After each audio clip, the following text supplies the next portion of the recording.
Welcome to a slow, beginner-friendly lesson on working with multiple tables and joins, made for absolute beginners. 2 tables, 1 answer. Until now, every query you wrote hit a single table. Select from users. Insert into users. Update users. That is enough for tiny tasks, but real programs split data across many tables.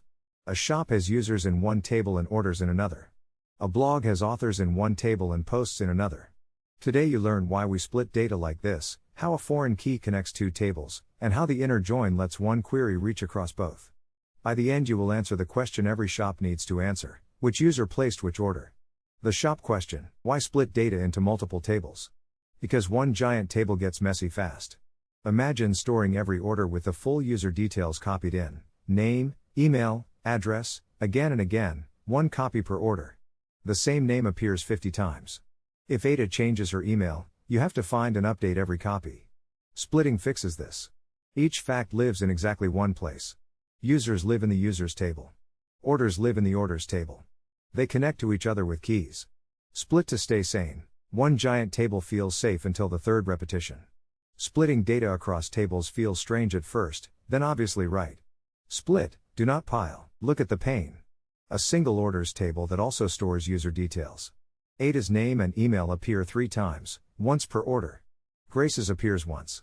If Ada's email changes, you must update 3 rows. If you miss one, the data is inconsistent. Now imagine 1,000 orders. This pattern does not scale.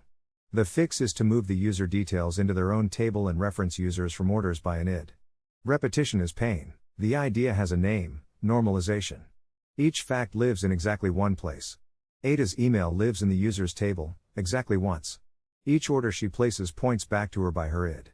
When she updates her email, you change 1 row in users, and instantly every order she ever placed reflects the new address. No duplicates, no missed updates, no inconsistency. This is the heart of relational databases. Each fact in one place. Here are the 2 tables side by side.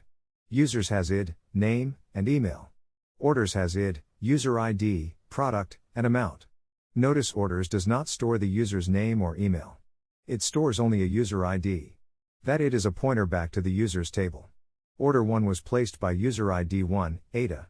Order 2 was placed by user ID 1, also Ada. Order 3 by user ID 2, Grace. The id is the link.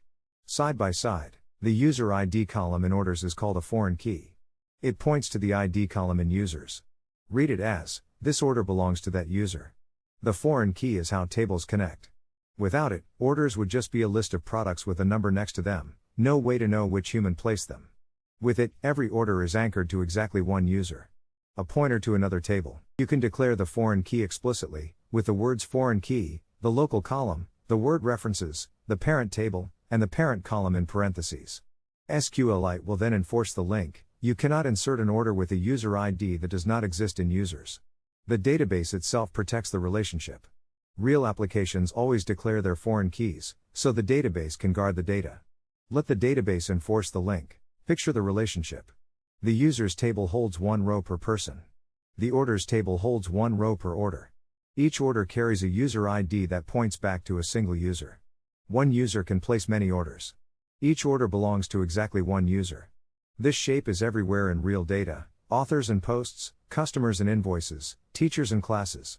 2 tables, 1 link, many possible questions.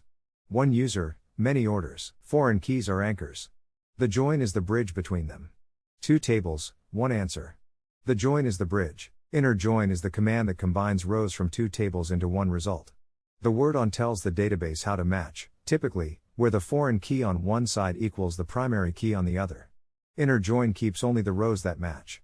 Orders whose user ID does not exist in users are dropped. Users who never placed an order are dropped too.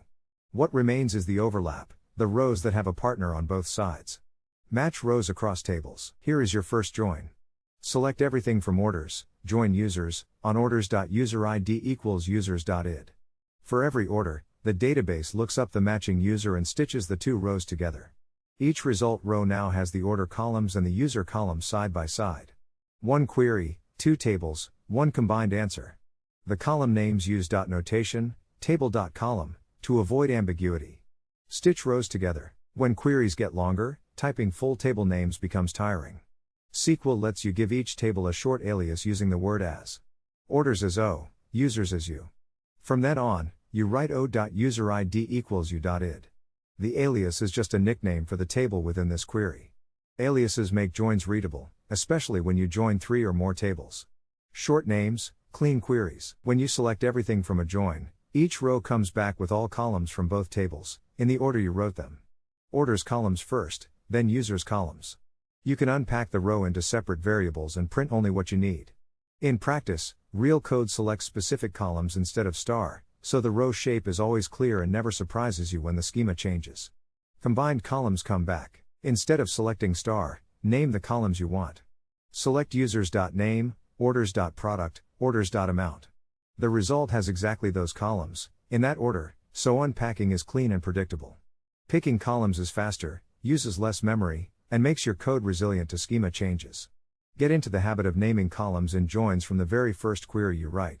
Name what you want, where still works after a join. You combine the tables, then filter the combined rows.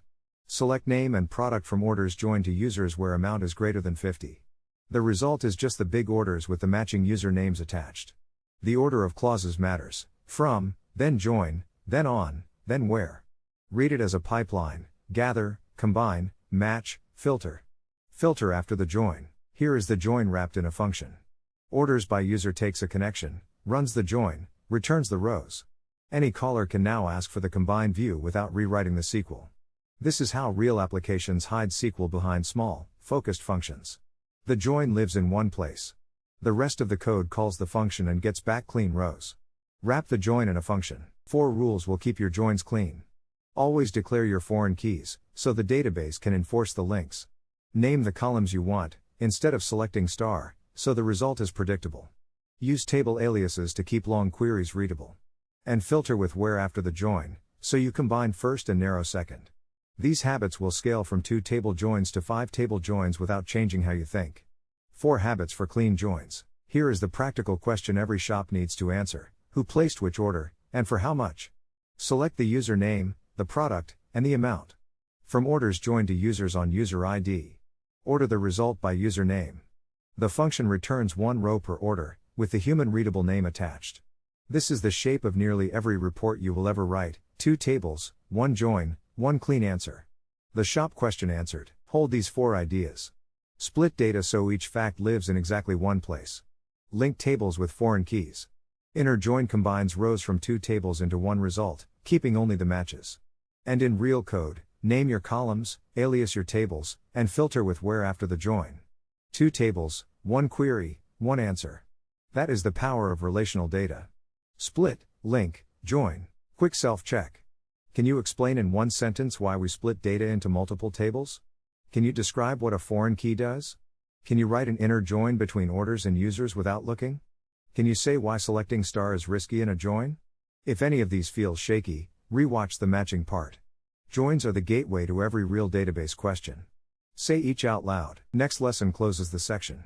You have stored data, changed it, removed it, kept it safe from injection, and joined it across tables.